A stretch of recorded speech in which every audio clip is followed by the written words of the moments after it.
Crucifixion यानी कि क्रूस की मृत्यु। लोगों को लगता है कि ये एक कमज़ोरी की निशानी है। बोलते हैं कि यीशु मसीह क्रूस पर चढ़े, वो कमज़ोर थे। मेरे बहुत सारे मित्र, गैर विश्वासी लोग ये मानते हैं कि यीशु का क्रूस पर चढ़ना मतलब उनके वीकनेस दिखाता है, वो दिखाता है कि वो मर्द नहीं थे। लेकिन क्या यीशु मसीह का क्रूस पर चढ़ना उनकी कमज़ोरी थी? आइए जानते हैं। मेरे कारण वो घायल हुआ, मेरे पापों को उठा लिया, मेरे कारण वो घायल हुआ, मेरे पापों को उठा ली। कि मेरे कारण वो घायल हुआ और मेरे पापों को उसने उठा लिया। यीशु मसीह का क्रूस की मृत्यु, क्या ये सच में कमजोरी की निशानी है? नहीं, क्योंकि यीशु मसीह चाहते तो क्रूस की मृत्यु को भी बच सकते थे। कैसे?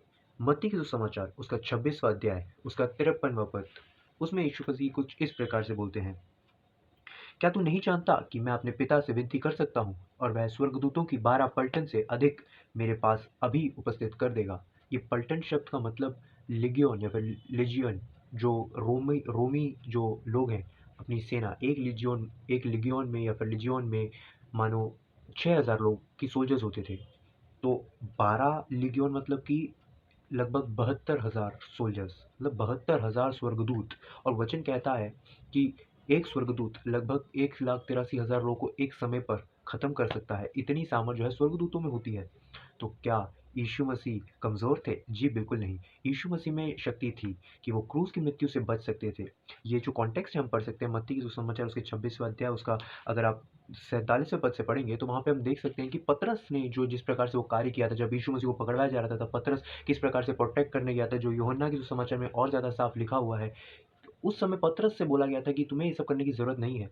और तभी ये चीज़ जो है बताया गया कि मेरे को बचाने के लिए मैं अगर विनती करूँ, पिता से विनती करूँ, तो पिता मेरे लिए जो है पलटन, इतनी बड़ी सेना जो है मेरे लिए खड़ी कर सकता है। लेकिन यीशु मसीह ने नहीं किया। अब ये बात तो साफ हो गई कि यीशु मसीह की कमज़ोरी नहीं थी। तो क्रूसिफिक्शन का असली मतलब क्या है? क्रूस की मृत्यु रोमी गवर्नेंस के हिसाब से, या फिर कहें कि रोमन में जो एक देशद्रोह का पनिशमेंट होता था उनमें से एक था क्रूसिफिक्शन।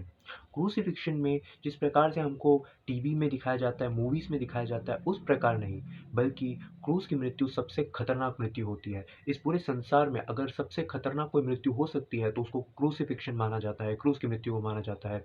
आपके हाथों के इधर, बिल्कुल इधर, जी हाँ, इधर कील मारा जाता है, ना इधर ना इधर, बल्कि बिल्कुल बीच में, ताकि आपके नसों में वो कील घुसे और आपको जो है वो सांस ना आए। इस प्रकार से जो है उस कैदी को जो है मारा जाता है, या फिर जो भी क्रिमिनल होता है उसको जो है मारने के लिए क्रूसिफिक्शन होता है। तो इसी मृत्यु को जो है यीशु मसीह ने सहा था। लेकिन यीशु मसीह को सहने की ज़रूरत क्या थी? अगर हम पढ़ेंगे लेवीय व्यवस्था उसका 17वां अध्याय उसका 11वां पद, तो वहाँ पर साफ एक चीज़ जो है परमेश्वर ने पुराने नियम में मूसा के द्वारा कहा गया था।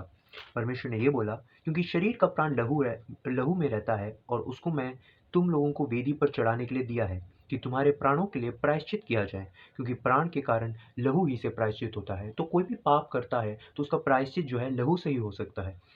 तो इस वजह से कई सारे बलि और कई सारे सैक्रिफाइसेस जो थे ओल्ड टेस्टमेंट में हुआ करते थे। अब ये जो बलि और सैक्रिफाइसेस होते थे, इसकी वजह से जो है बहुत सारे जानवरों को जो है सैक्रिफाइस किया जाता था। अब अगर हम बात करें परमेश्वर के न्याय की, कुछ लोग बोलते हैं कि क्रूस की मृत्यु की क्या ज़रूरत थी, परमेश्वर तो ऐसे भी माफ़ कर सकता था। क्या ये गलत नहीं है? एक एनालॉजी या फिर एक एनालॉजी या फिर एक एग्जांपल मान, दो, ये मैंने कहीं सुना था और मैं उसको आपसे शेयर करना चाहता हूँ। दो दोस्त थे, साथ में पढ़ते थे, खेलते थे और साथ में बड़े हुए।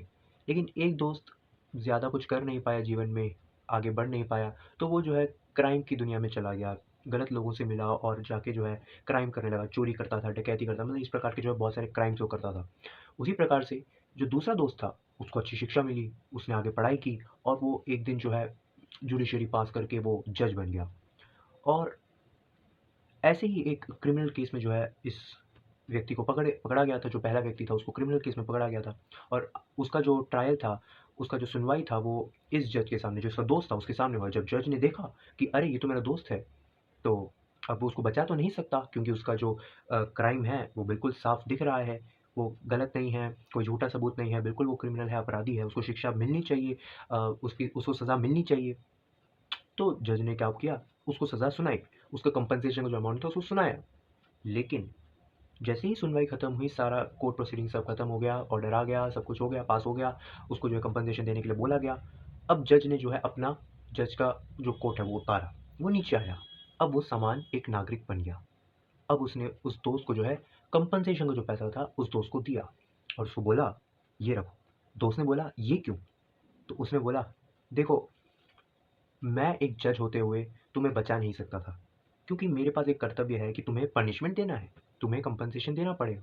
लेकिन एक चीज़ साफ है कि अब मैं तुम्हारा दोस्त हूँ, इसलिए मैंने उस कुर्सी को छोड़कर जो है नीचे आया और तुम्हारे लिए जो है मैंने वो कंपनसेशन दिया। ये बात किसी दो दोस्त की नहीं हो रही है, ये बात परमेश्वर और इंसान की हो रही है। जब परमेश्वर ने इंसानों को बनाया, तब इंसान इस दुनिया में, परमेश्वर ने बोला फूलो फलो पृथ्वी में भर जाओ, और परमेश्वर ने एक ऑप्शन दिया कि तुम जो है अ, तुम किसी भी प्रकार से जियो। लेकिन जिस प्रकार से मनुष्यों ने अपना जो बुद्धि और ज्ञान की वजह से जो पाप में जिस प्रकार से डूब गए और गलत कार्यों में जिस प्रकार से मनुष्य चले गए, उस वजह से परमेश्वर खुद को रोक नहीं सकते थे, पनिशमेंट देना था।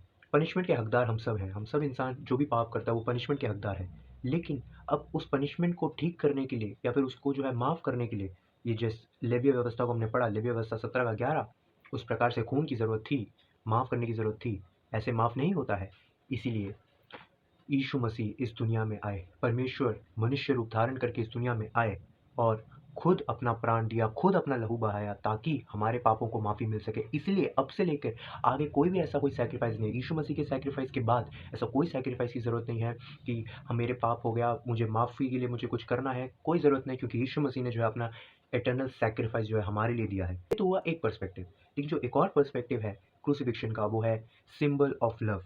सब लोग बोलते हैं दिल दिखा दिया तो प्यार हो गया, लेकिन यीशु मसीह का जो क्रूसिफिक्शन है वो असली प्रेम है, वो असली प्यार है जो हम सबको दिखता है और दिखना चाहिए।